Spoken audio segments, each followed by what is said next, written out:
Hello friends, today our topic of discussion is GIT. इसमें हम GIT का एक ओवरव्यू लेंगे। जीआईटी को हम डाइजेस्टिव सिस्टम भी कहते हैं। जो हमारा डाइजेस्टिव सिस्टम होता है ये माउथ से शुरू होता है और एनएस से ख़त्म होता है। अब हम इस डायग्राम में जीआईटी के वेरियस पार्ट्स को लेबल करेंगे। So starting with the mouth, this is mouth, this is pharynx, this is esophagus, this is stomach, this is liver, this is gallbladder, this is pancreas, this is first part of small intestine which is called duodenum. Here this much part is jejunum and this much is ileum. Then comes the large intestine. Large intestine के आगे 9 parts होते हैं. This is vermiform appendix,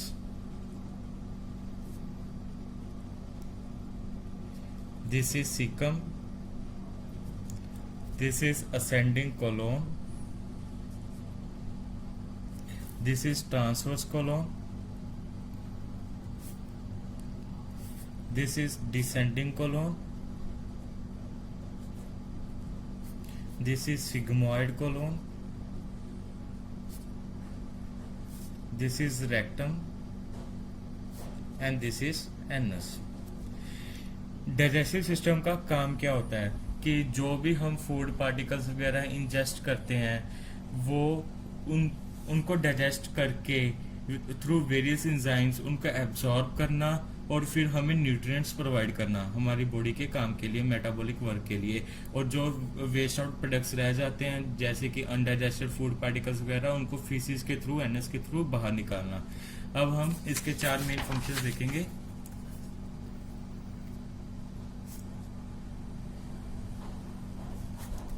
which is digestion of food, then is absorption of food,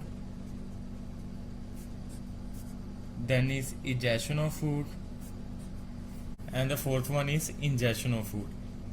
actually पहले में injection होती है, फिर digestion होती है, फिर एब्जॉर्प्शन होती है, फिर इजेक्शन होती है। मैंने ऐसे कंबलसम करके लिख दिया। अब हम नेक्स्ट टॉपिक पे आएंगे कि वॉल्स ऑफ द गट पे, कि जो गट होती है ये कौन कौन सी वॉल से सराउंडेड होती है, जिसको हम कहेंगे हिस्टोलॉजी ऑफ गट। तो इसकी मेन 4 लेयर्स होती हैं। फर्स्ट इज सिरोजा, जिसको सिरोजा एडवेंटिशिया भी बोलते हैं। Then is muscular layer, then is a submucosa and the fourth one is mucosa.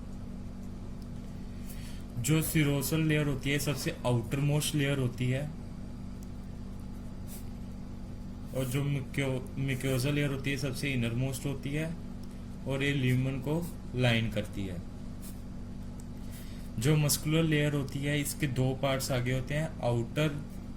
जो आउटर वाले मसल्स होते हैं वो लॉन्गिट्यूडनली पड़े होते हैं, तो इसके लिए इसलिए हम इसको लॉन्गिट्यूडनल लेयर बोलते हैं। और जो इनर वाले होते हैं वो होते हैं सर्कुलर लेयर। जो सबमिक्योजा, इसमें क्या होता है कि जो हमारी जीआईटी गट की ब्लड वेसल्स पड़ी हैं, लिव वेसल्स पड़ी हैं, वो सारी इसमें आ जाती हैं। जो मिक्योजा लेयर होती है इसमें ये आगे 3 पार्ट में होती है। जो सबसे इनर मोस्ट होती है, ल्यूमेन को लाइन करती है, उसको तो हम कहते हैं glandular layer. Then comes the lamina propria, and जो सबसे आउटर मोस्ट होती है मिक्योजा की, वो होती है मस्कुलरिस मिक्योजा, जो मसल्स की बनी होती है। जो ग्लैंडुलर लेयर होती है इसमें एपिथेलियल सेल्स वगैरह होते हैं, और ये रिस्पॉन्सिबल होती है कि इसने जो भी एंजाइम्स क्रिएट करनी है, एब्जॉर्प्शन करनी है, वो इसके थ्रू होती है। लैमिना प्रोप्रिया में फिर से ब्लड वेसल्स वगैरह पड़ी होती हैं। जो मस्कुलरिस मिक्योजा होती है इसमें मसल्स पड़े होते हैं। अगर हम इसको क्रॉस सेक्शन में देखें तो वो ऐसे दिखेगी। This is the serosa, and then comes the outer longitudinal,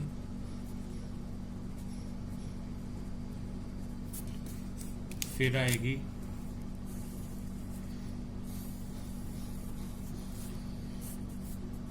inner circular, then comes the submucosa, और लास्ट वाली होगी मिक्योसा। जो ये बीच में होगा ये हो गया ल्यूमन, जिसमें फूड पार्टिकल्स वगैरह डाइजेस्ट वगैरह हो रहे हैं। सो अब हम इसके सेकंड पार्ट पे आते हैं,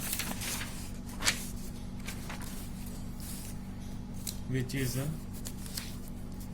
नर्व सप्लाई ऑफ जीआईटी। जो नर्व सप्लाई ऑफ जीआईटी होती है, इसमें इसके पास खुद अपनी नर्व्स होती हैं, जिसके लिए हम जो इसके अराउंड नर्व्स का सिस्टम होता है उसको हम इसलिए बोलते हैं इंटेरिक नर्वस सिस्टम। इंटेरिक मतलब गट,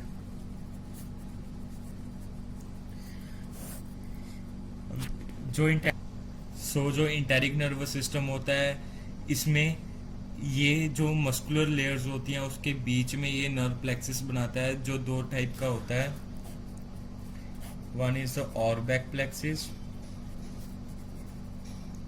and the second one is Meissner's plexus। जो Auerbach plexus होता है हम इसको माइंटेरिक भी बोलते हैं, माइंटेरिक प्लेक्सिस। जो Meissner plexus होता है इसको हम submucosal plexus भी बोलते हैं। जो Auerbach plexus होता है ये कौन कौन सी लेयर में प्रेजेंट होता है? जो सेकंड मस्कुलर लेयर होती है उसमें जो हमने आउटर लॉन्गिट्यूडनल और इनर सर्कुलर पढ़ी थी, ये उसके बीच में प्रेजेंट होती है। और जो इसका मेन काम क्या होता है, जो ऑर्बैक प्लेक्सिस होती है ये मेनली मोटर होती है फंक्शन में। मोटर का मतलब आप जानते होंगे कि इसने मसल को स्टिमुलेट करना है कि वो कॉन्ट्रैक्ट करे, मतलब ये जीआईटी की मोटिलिटी को कंट्रोल करती है। जो मीजनल प्लेक्सिस होती है, सबम्यूकोसल प्लेक्सिस, ये नाम से पता चल रहा है हमको कि किस कौन कौन सी लेयर में प्रेजेंट होगी। ये सबम्यूकोसा और जो मस्कुलरिस मिक्योसा थी ये उसके बीच में प्रेजेंट होगी। और इसका मेन फंक्शन क्या होता है? ये सेंसरी होती है। सेंसरी का मतलब क्या है कि इसने various endocrine and exocrine secretions करनी है डाइजेस्टिव सिस्टम में। जैसे एक्सोक्राइन में होगी हमारे इंजाइम्स वगैरह, और एंडोक्राइन में हो गए जो जीआईटी के लोकल हार्मोन्स होते हैं जैसे सिक्रीटिन, CCK-PZ एक्सेट्रा। जो हम इंटेरिक नर्वस सिस्टम होता है हम इसको गट का लिटिल ब्रेन भी बोलते हैं, क्योंकि जो इसमें न्यूरॉन्स होते हैं वो जितने हमारी स्पाइनल कॉर्ड में होते हैं, जैसे ग्रेटर देन 100 मिलियन न्यूरॉन्स इसमें प्रेजेंट होते हैं, इसलिए हम इसको लिटिल ब्रेन भी बोलते हैं। अब जब हम ऑटोनॉमिक नर्वस सिस्टम की बात करते हैं, वैसे तो हम मेनली बात करते हैं सिंपैथेटिक और पैरासिम्पैथेटिक भी, लेकिन जो इंटेरिक नर्वस सिस्टम है ये भी ऑटोनॉमिक नर्वस सिस्टम का पार्ट है। ये तो होगी इंट्रिंसिक नर्व सप्लाई। जो एक्सट्रिंसिक नर्व सप्लाई होती है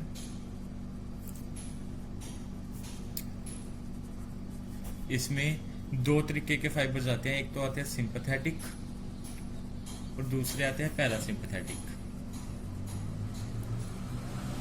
जो सिंपैथेटिक फाइबर्स होते हैं इनका मेनली फ्लो होता है थ्रैकोलम्बर आउटफ्लो। जो पैरासिम्पैथेटिक होते हैं इनका होता है क्रेनियोसैक्रल।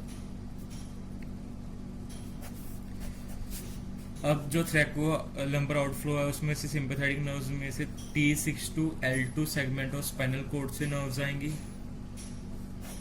और स्पाइनल कॉर्ड। और इसका काम क्या होता है? इसने जीआईटी के सारे काम को रोकना होता है, क्योंकि जब हम सिंपैथेटिक सिचुएशन में होते हैं तब हम ये नहीं चाहते होते कि हम खाना कैसे डाइजेस्ट करेंगे, तब हमें ऐसे होता है कि फ्लाइट वगैरह वाली सिचुएशन होती है, इसलिए तब हमारे डाइजेस्टिव एक्टिविटी स्लो हो जाती है इसकी वजह से।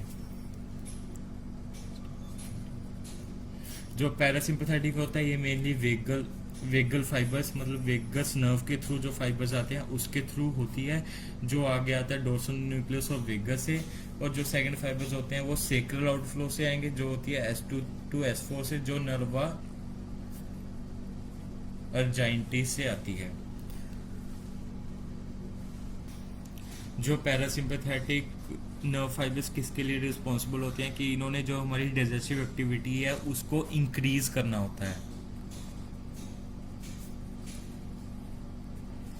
इसका मतलब क्या है कि जितनी भी सिक्रीशंस हैं वो भी बढ़ जाएंगी, और जितने जैसे सिक्रीशंस में डाइजेस्टिव एंजाइम्स वगैरह आ गए, जो इंटेस्टाइनल जो स्टमक की जो भी मोटिलिटी वगैरह है, मसल कंट्रैक्शंस है, वो भी इसमें बढ़ जाएगी।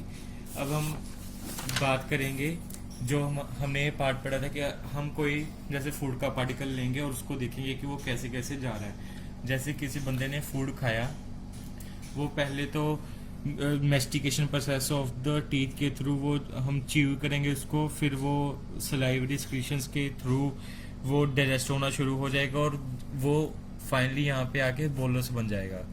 जो वो बोलस बन जाएगा तो वो लैरिंगोफेरेंक्स के थ्रू होके ईसोफेगस में आ जाएगा, ईसोफेगस में से स्टमक में आएगा। जो ईसोफेगस में स्टमक में जब आता है तब पेरिस्टालसिस प्रोसेस होता है।